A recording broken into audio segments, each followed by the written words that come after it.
What's going on, guys? Welcome back. My name is Jaden. Welcome to the channel. Look, if you're new here, basically we're building a dropshipping store from scratch. I say this every episode and it feels like redundant for me, but if you're new here, hey, that's what we're doing.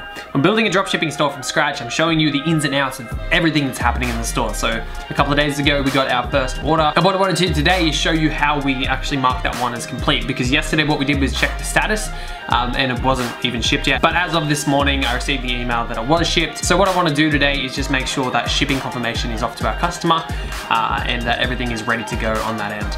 And then we'll run through a couple of other bits and pieces. It's going to be kind of an unstructured type of episode, just because there's a few things that I want to touch on. But yeah, guys, that's kind of it. Look, if you're new here, you can subscribe down below. Basically, we've got new videos every day, just covering the process of this store, and anything else you guys want me to cover, just let me know in the comments below. But basically what we're doing today is going through that process. So let's get started. So on leadgaming.com, you can go there if you want, check it out. It's live at the moment. What we're gonna do is go over to the admin section and then open up our app. So let me just go to admin. All right, guys, so from this admin section here, we've got today's stats, which aren't all that great, but basically what we want to do is come over to apps. If you were following along, basically we use this app here up the top, Oberlo, and basically what it allows you to do is add products to your store from AliExpress and also process those orders easily. So what we're gonna do here is just click through to this app, and then what we should be able to get is a tracking code for the customer and some other information.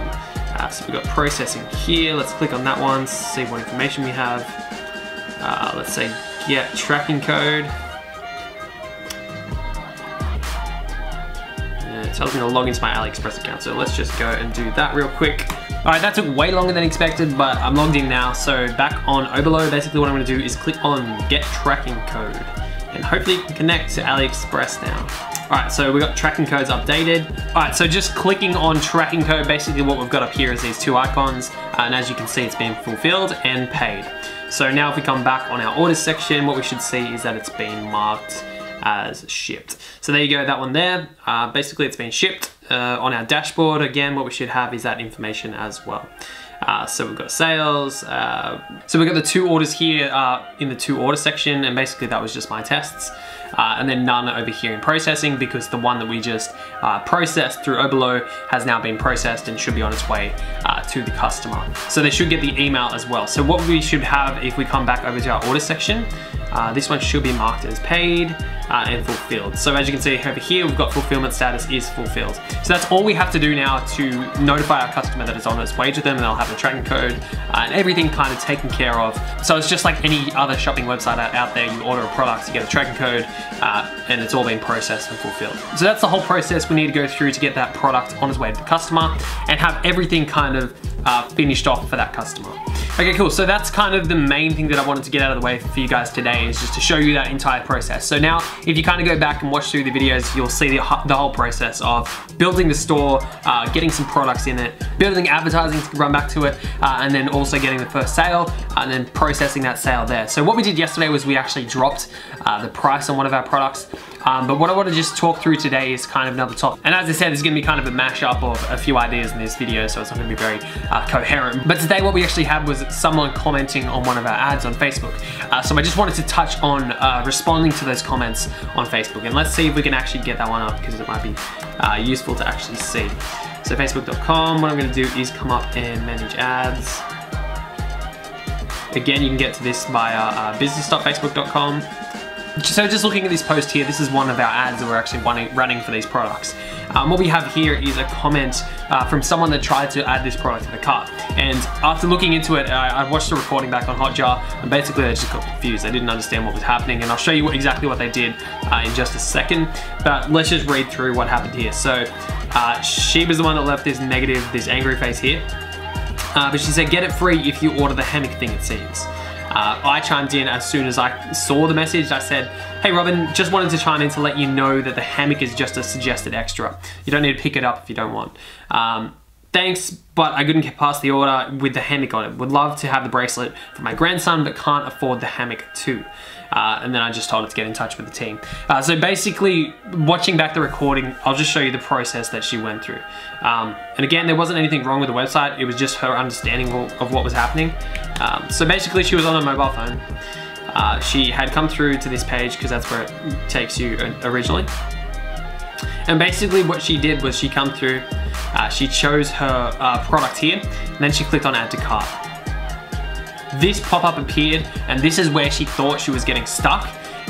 But what she did was she clicked on continue shopping, and what that does will just take you back to this same page. And what she didn't realize was that her cart was up there in the top right section. What she thought was that she was just being redirected back to this page.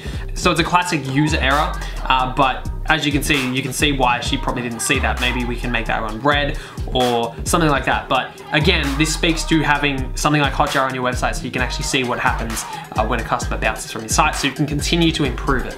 I also noticed that on this version, it doesn't have all prices in Australian dollars. So that's another thing that I'm gonna add above here. And again, that's gonna be in this episode as well. As I said, we're kind of crossing a few things. So I just wanted to touch on that and make the point that if someone is commenting on one of your posts, I think I had one the other day for another ad that I was running, and she said that I was removing comments on one of the ads, but basically because it's the same ad just running to different audiences, she had seen that image and there was a comment on it, and I think the comment was just like, yes, I want this, or something like that. Something generic, but the version that she saw didn't have any comments. She jumped on and then said, oh, why are you removing these comments? And I just jumped in straight away and said, we're not removing comments, but if you see any comments removed, let me know, and I'll get onto it for you, and I don't know. But again, guys, like, if someone's commenting on your posts, just try to be there for them and try to talk to them like they're a human being. I just looked at this one and treated it as if it was someone that I knew, and just said, hey, look, if you're having problems, get in touch with me, we'll sort it out for you. And I think overall, because people are seeing this as well, it increases your likelihood of converting more people from this ad, rather than you responding negatively, because I could have easily just said, hey, look, you must be doing something wrong, it all works perfectly, but instead what I said is just kind of cleared it up and said, get in touch with us and we'll sort you out from there. So yeah, guys, if you're getting those comments, just respond as if it was one of your family members. Don't talk down to them, because again, this is on the public arena. You don't want people just coming across these ads and just thinking, look, I'm not going to check out because the support seems like they don't care at all. So yeah, just wanted to touch on that. But what I'm going to do quickly is just improve those couple of things so that anyone else coming through that process don't get stuck like Robin did just there.